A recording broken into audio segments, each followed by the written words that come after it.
This all happened around the middle of 2018. I was 23 at the time and had driven down to Vermont to visit my family, planning to stay for a few weeks and just unwind. Their house sat right on the edge of the Appalachian Mountains, which made it the perfect chance to finally go camping again. Back when I still lived with them, I was always out in the woods. But after moving away, I barely ever got the chance to hike let alone camp. There was one spot in particular I'd been thinking about for a long time. Not long before I moved, I stumbled across a forum where people shared locations of abandoned places, and one trail caught my attention. I'd wanted to check it out ever since. According to the post, the trail led deep into the forest and ended at an old, forgotten lodge. So early Monday morning, I drove out there and pulled over along the roadside. There were no signs, no markers, nothing official at all. The path itself was clearly unofficial too, just a narrow track carved out by curious explorers like me. It was heavily overgrown, to the point where it looked like no one had walked it in a long time. The hike took almost 2 hours. Even though the terrain was mostly flat, pushing through thick weeds and bushes made it exhausting. Eventually, I reached it. My original plan was to sleep inside the lodge, assuming it was still standing, but I'd brought a tent just in case. That ended up being a smart move. From the outside alone, it was obvious the place was unsafe. Large sections of the roof had collapsed inward, and the wooden logs were wrapped in heavy vines and covered in mold. The front door hung wide open, so I leaned in and looked around. The smell was terrible, and with debris and rot everywhere, there wasn't much space to explore. There was a door at the far end of the main hallway that looked mostly intact, and I tried to get closer to it. But the floor and walls felt too unstable, so I decided not to risk it and backed out. With nothing else to do and the sun already dipping toward the horizon, I started searching for a place to set up camp. Options were limited, so I walked about 200 feet away from the lodge and cleared a small area for my tent. As night fell, the lodge slowly disappeared into the darkness until I couldn't see it at all. The forest noises faded into the steady chirping of crickets, mixed with the soft crackle of the campfire I built. I wanted to stargaze, but tall trees surrounded me, blocking most of the sky, and clouds rolled in as well. So I sat there, poking the fire with sticks and letting my thoughts wander until a sound cut through the night. It's hard to explain exactly what it was, but it was loud, almost like wood straining or bending under pressure. Even though the lodge was hidden by darkness, the noise came from the exact direction where I knew it stood. It only lasted a few seconds, but it sent a cold chill through me. Maybe it was just the old structure shifting in the wind. Or maybe not. I stayed still and listened for another 30 minutes, but nothing else happened. It wasn't even that late yet, but I knew if I didn't investigate now, I'd lie awake all night wondering. Before leaving, I added more wood to the fire so it wouldn't burn out. Then I picked up my small LED lantern and headed toward the lodge. After about a minute of walking, the outline of the structure slowly emerged in the beam of light, and it looked just as unsettling as I'd imagined. I approached the lodge slowly, shining my light as I passed a couple of shattered windows. Inside, the darkness felt thick and overwhelming. Even with my lantern, it was like the shadows swallowed everything just beyond the beam. When I reached the door, my stomach dropped. It was shut. Less than 2 hours earlier, I'd left it wide open. Then I saw something else that made my heart race. Deep marks scratched across the front of the door along uneven lines, like they'd been made by fingernails or maybe a blade. I didn't remember seeing them before. I couldn't tell if they'd always been there or if they were new. Possibly the source of the sound I'd heard earlier. For a moment, I stood there debating whether to even touch the door or just walk away. The choice ended up being made for me. When I finally tried to open it, it wouldn't budge. It felt like something on the other side was forcing it closed. That was enough. I didn't stick around. I backed away from the lodge and hurried into the trees, heading back toward my campsite. Almost immediately, I realized something was off. Other than the faint glow of my lantern, the forest was completely dark. No flicker of firelight ahead. I picked up my pace, hoping I hadn't lost my sense of direction. Thankfully, I hadn't, and about a minute later, I reached my tent. A thick plume of smoke hung in the air where my campfire had been, like it had been smothered while it was still burning. I stood there frozen, lifting my lantern and scanning the trees, barely able to make anything out. "Hello?" I called out. "Hello? Is someone there?" There was no answer. Cold shivers crept up my spine. I knew the hike back to my car would take around 2 hours, and in that moment, I decided I wasn't staying another second. I started tearing down my tent. As I shoved what I could into my backpack, I heard a noise nearby. I froze and raised my lantern again, but the trees remained empty. Then I realized what it was: a laugh. It was quiet, soft, not the kind of laughter you hear in conversation. It sounded like a single person chuckling to themselves, low and controlled, as if they were watching me from somewhere in the darkness. The way it sounded made my blood run cold. I rushed, abandoning whatever I couldn't carry, and sprinted toward the trail. My weak lantern barely lit the path, and following it was difficult, but I didn't stop moving. Several times, I thought I heard that same faint laughter behind me. Each time, I feared I was being followed. Whoever was out there knew how to stay hidden, blending perfectly into the night. I never once saw a shape or a shadow move. When I finally reached the road, I didn't hesitate. I got into my car and drove away as fast as I could. Even now, 7 years later, that night stands out as the most terrifying experience of my life. I don't think anyone can truly understand the sense of helplessness that comes from being alone in the forest, in the middle of nowhere, at night, knowing someone is watching you. Maybe someone had been living in that lodge. I'll never know. But based on everything I saw and felt out there, I don't think anyone should ever go back to find out.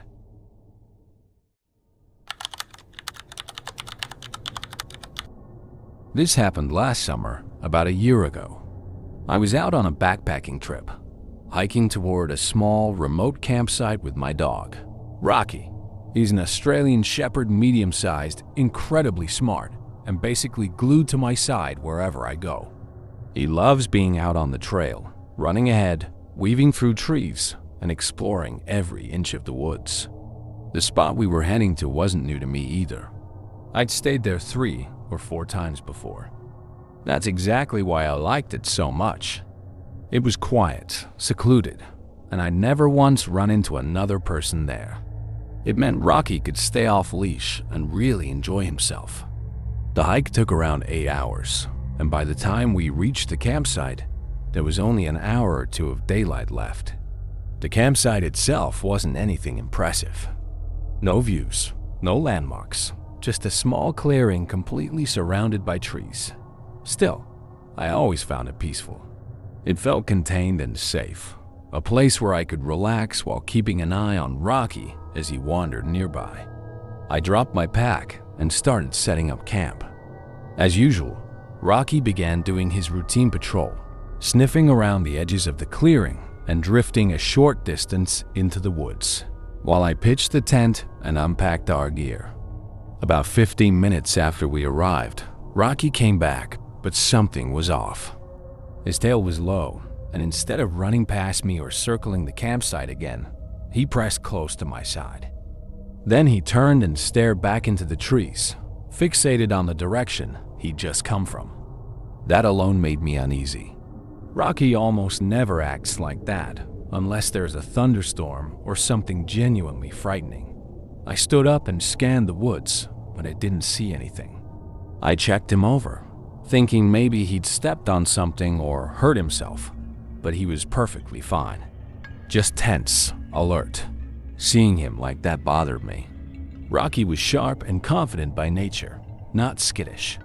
As I finished setting up camp and built a fire, I kept glancing toward the trees. Rocky stayed right beside me the entire time. He didn't wander. He didn't explore. His eyes never left the forest. Every time I looked in that direction, I felt this uncomfortable sensation, like I wasn't alone, like something was watching us. I tried to brush it off, telling myself that Rocky's behavior was getting into my head. After all, I hadn't actually seen anything. I got the fire going just as the sun dropped below the treetops, plunging the woods into shadow. The forest was quiet, like it always was out there, but I didn't feel the same calm I usually did. I told myself things would feel normal again in the morning. For now, I stayed by the fire with Rocky close at my side, listening to the night settle in. About an hour after sunset, Rocky suddenly stiffened. His head snapped up, and he froze, staring into the trees. His ears were fully upright, his tail tucked tight beneath him. I followed his gaze, but the darkness swallowed everything beyond 20 or 30 feet. He started to whine softly, never taking his eyes off the woods. Trusting his instincts, I picked up my flashlight and shined it in that direction. When I didn't see anything, I carefully walked forward, shining the beam between the trees. Rocky stayed right behind me. I didn't want to stray too far from the fire, and after walking maybe 50 feet into the woods without seeing anything at all, we turned back and returned to the campsite. Even though I never actually saw anything that night, I knew Rocky wouldn't stay on edge without a reason. I tried to convince myself it was probably just some animal moving through the area. We weren't in bear country, but I always carry bear spray anyway. It works on pretty much anything, so I wasn't too concerned about our safety at the time. Rocky stayed alert for the rest of the night, but nothing else happened. A couple of hours later, we crawled into the tent and tried to get some sleep. I could tell he was exhausted, probably from being so tense all evening, and within 15 minutes, he finally settled down and drifted off. Not long after, I did too. What happened next still feels strange to think about. I remember dreaming that I was walking alone through the woods in complete darkness. There was no trail, no Rocky, just trees all around me. Then, in the middle of that dream, I started hearing this sharp, high-pitched sound, repeating again and again. Suddenly, I jolted awake. Rocky was pushing his nose against my face, whining loudly. The exact sound I'd been hearing in my dream. It hit me right away that he'd been trying to wake me up for some time. My heart started racing as I sat up, grabbed my flashlight, and slowly unzipped the tent before stepping outside. The moment I switched the light on, it illuminated a figure standing directly in front of me, no more than 10 feet away. He was dressed entirely in black, wearing a hoodie pulled low over his head. The only part of his face I could clearly see was a scruffy, unkempt beard. Then I noticed something else, a small blade in his hand, reflecting the beam of my flashlight back at me. I completely locked up. It felt like my body shut down all at once. The man froze too, but only for a split second. Then he started stepping closer. That's when Rocky growled. Until that moment, I hadn't even realized he'd moved out of the tent and positioned himself right beside me. The sound made the man hesitate, and that hesitation gave me just enough time to snap out of it and reach back into the tent for the bear spray. By the time I stood back up, Rocky was barking aggressively, pacing back and forth and placing himself squarely between us. The man didn't advance again. Instead, he turned and bolted straight into the woods. Thankfully, Rocky didn't chase him. I immediately started tearing down camp, stuffing everything away while Rocky stayed alert, circling the clearing and keeping watch. Once we were packed, we wasted no time heading back down the trail. Even with adrenaline pumping the entire hike out, I wasn't as terrified as I probably should have been. Seeing how well Rocky handled the situation gave me confidence. We made it back safely and got out of there without any further trouble.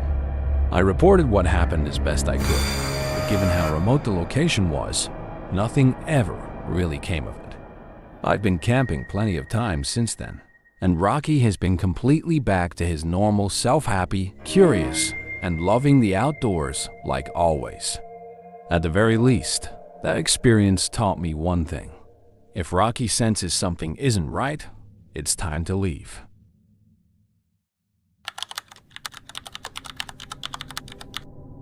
I was hiking toward a fairly popular overlook just outside, Glacier National Park in Montana. It wasn't nearly as impressive as the views inside the park itself, but it was an open, unrestricted trail, no permits, no strict rules. It was also late fall, right before winter set in, which is considered off-season for hiking around there. That meant the trail was empty. I didn't mind the cold at all, so having the place entirely to myself was actually a bonus. I reached the top around 5:30 in the evening after nearly 6 hours of hiking. At the summit, there was a wide, grassy clearing with a few stone fire rings scattered around for campers. A short walk beyond that was a rocky ledge that overlooked an entire valley of mountains and dense forest. On a clear day, you could probably even see Glacier National Park from that spot. As expected, there wasn't a single person at the campsite or the overlook. I set my gear down near the fire ring closest to the cliff, cooked a quick meal, and then walked over to the edge to watch the sunset. There was a steep drop below the overlook, which felt unsettling at first, but once the sun started dipping behind the mountains, the view completely pulled my attention away from it. I sat there for about half an hour, watching the sky change colors until the sun finally disappeared and darkness settled in. Feeling relaxed, I stood up and turned to head back toward my campsite and nearly jumped out of my skin. A man was standing behind me, partially hidden in the bush near the tree line. He was staring straight at me. What made it even more unsettling was that the moment I noticed him, he turned around and walked away without saying a word. It was too dark to make out many details, and the bush blocked most of his body, but one thing stood out immediately. He wasn't carrying a backpack. I assumed he must have arrived shortly after I did already set his camp up somewhere else. From the overlook, I could only see my own setup, not the rest of the clearing. But as I walked back, I realized I still didn't see any sign of another campsite. On top of that, the direction he disappeared into the woods wasn't even toward the camping area. It struck me as strange, but I brushed it off and tried to continue my night as planned. I gathered some dry wood, started a fire in the stone ring, unfolded my small camping chair, and sat down beside the flames. I didn't really have anything specific planned for the trip. I'd come out there just to relax, enjoy the solitude, and spend time in the forest. For a while, that's exactly what I did. Hours passed quietly. It must have been close to 11 p.m. when I heard something moving in front of me. I couldn't see anything, but the sound was unmistakable footsteps. Slow and deliberate, one after another, not too far away in the trees. After listening for a moment, I called out, asking if someone was there. The footsteps stopped. There was a brief pause, like whoever or whatever it was had hesitated. Then the steps started up again. No response came back. Even though it sounded exactly like a person walking, I couldn't see anyone, and no one answered me. I told myself it had to be an animal, maybe a deer, because if it were a person, they would have said something. And besides, it didn't make sense for someone to be wandering around out there at that hour. Eventually, the footsteps disappeared into the distance. I stayed by the fire for another hour, trying to relax. I told myself I wasn't shaken, but clearly I was, because even after midnight, I felt wide awake, nowhere close to being able to sleep. After sitting there long enough, I realized there was no point lying in my tent staring at the ceiling. Bored and restless, I decided to walk back over to the overlook to see if the sky had cleared at all. I left the fire burning and headed toward the cliff. The stars weren't very visible, but the moon hung bright enough to bathe the mountains and forest below in a pale glow. A cool breeze drifted through the valley, calm and steady. I stood there for maybe a minute. Then suddenly, Several branches snapped behind me, followed by violent movement in the bushes. I spun around and saw the same man from earlier. This time, he didn't walk away. He pushed through the brush and started advancing toward the overlook. I demanded to know what he was doing out there, but he talked over me, wearing this unsettling, forced smile. He kept rambling, saying things that made no sense, completely ignoring my questions and refusing to acknowledge anything I said. The way he approached me was pure panic-inducing. I tried stepping sideways to put distance between us, but he quickly moved to block me. In that moment, everything clicked. I knew exactly what he was about to do. He suddenly lunged, arms out, trying to shove me off the edge. By pure luck and instinct, I had solid footing. I was also bigger than him, which saved me. I shoved him back and moved away from the ledge. As he staggered, I turned and ran toward my campsite, but he was right behind me. This time, there was no pretending. His face twisted with rage, completely unhinged. I still think about how fortunate I was that he didn't have a weapon, because it was obvious he wouldn't have hesitated to use it. We struggled for about 30 seconds, grappling back and forth. He was thin like he hadn't eaten properly in a long time, but he was relentless, driven by something desperate and violent. Still, I managed to overpower him again and again. After a few failed attempts, he finally broke away and ran off into the darkness. I didn't chase him or try to hold him down. Out there, alone and miles from anyone, it wasn't worth the risk. I packed up as fast as I could, strapped on my headlamp, and left the campsite behind. I made it roughly 2 hours down the trail before my headlamp died.